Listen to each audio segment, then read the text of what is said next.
So ఫోటోలో కనిపిస్తున్న మన అంకుల్ పేరు వచ్చి చార్లెస్ జాగిన్స్ అనమాట. 1912లో మనకు టైటానిక్ షిప్ మునిగిపోయిన విషయం మనందరికీ తెలిసిందే. అది దాని ముందు రీజన్ జరిగిందంటే ఒక ఐస్బర్గ్ ని ఢీకొనింది అనమాట. ఆ ఢీకొనిన తర్వాత అది మునిగిపోయే ముందు ఒక 3 to 4 hours అది సింకింగ్ స్టేజ్ లో ఉన్నింది. అంటే చిన్నగా మునుగుతూ ఉండింది అనమాట. అప్పుడు అక్కడున్న ప్రజలని చిన్న చిన్న బోట్స్ తరలిస్తూ ఉన్నారు. ఈ చార్లెస్ జాగిన్స్ అనే వ్యక్తి అక్కడున్న చీఫ్ బేకర్ అనమాట.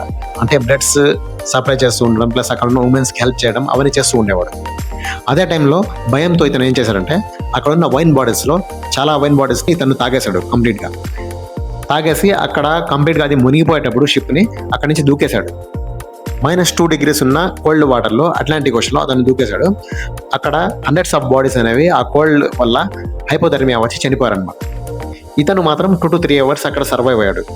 సర్వైవ్ అయిన తర్వాత అక్కడ ఉన్న హెల్పింగ్ షిప్స్ వచ్చి ఇతన్ని తీసుకువెళ్ళాయి అనమాట. ఇలాంటి మరిన్ని మీకు ఇంట్రెస్టింగ్ మ్యాటర్స్ తెలుసుకోవాలంటే follow our channel info parasite.